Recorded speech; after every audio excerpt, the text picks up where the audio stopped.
I lost my sight around 3 years ago now, whilst I was living in Spain. We had our own business in Spain, but as a result of two or three conditions brought on by small strokes, what they call TIAs, I think. I ended up with three conditions and sight loss. So I ended up coming back to England, and then about a year later, I got cancer. Applied for a guide dog, but like I say, at the time I got cancer, so, just shortly after that, whilst I was on the list, and it put me back a little bit. But anyway, to cut a long story short, I eventually managed to met Peter I think it was somewhere around last May time, nearly 9 months ago, something like that. And he was a brilliant match for me, so I went on a training course to Yarm. I spent just about around 10 days at Yarm training with Peter. Came home, had another couple of weeks training, and here we are now.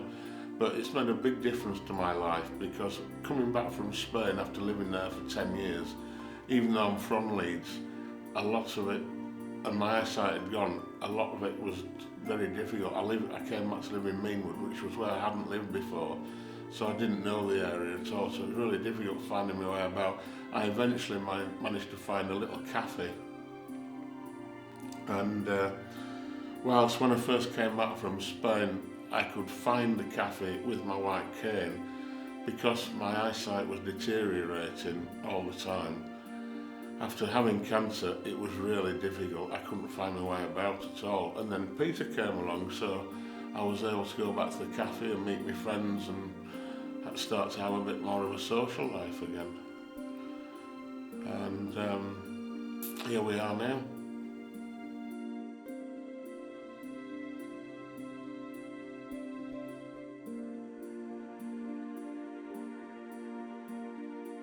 Peter, well, and I think many guide dogs are the same, but Peter, he doesn't get treats. His treats are attention and being made a fuss of.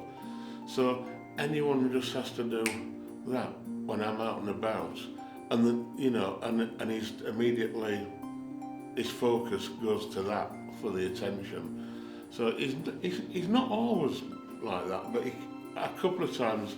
I was in Leeds a few weeks ago in the Merrion Centre, and he was taking me to a shop where I go regular, and he knows the route there. But I obviously, because I can't see, I heard the click of fingers, and he just bolted over to some, I don't know whether they'll get offering him a treat or what.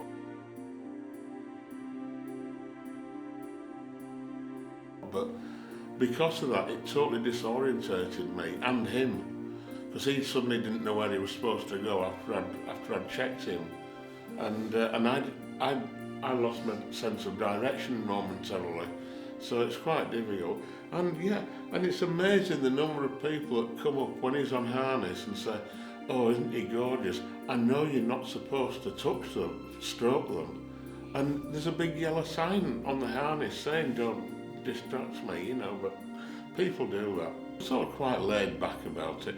It depends. If I'm that way out, I can get quite cross with people, but most of the time I've learned to accept that he's a really nice, handsome looking dog, and I understand that's why he's going to get the attention.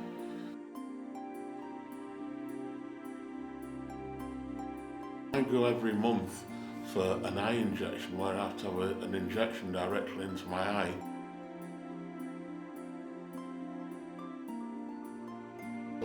And it's a mass of just corridors and passageways and everything. And after going twice, he now knows when he gets out of the taxi, the way through all these corridors and passageways, he knows exactly the way to take me to the reception at the eye clinic. He's amazing in that way, that direction, in that way. For remembering directions, I can go to the railway station with him and he knows the way from the railway station to the bus stop, which is quite complicated really, but he knows it. He's and you've only got to show him a couple of times, and he's away. The only thing with Peter is, and he's only 2, so he still gets distracted now and again. Other dogs, he's a people person, is Peter. He does like people. I mean, other dogs will distract him, but after a couple of minutes of having said hello, he just wants to go back to being the people person that he is.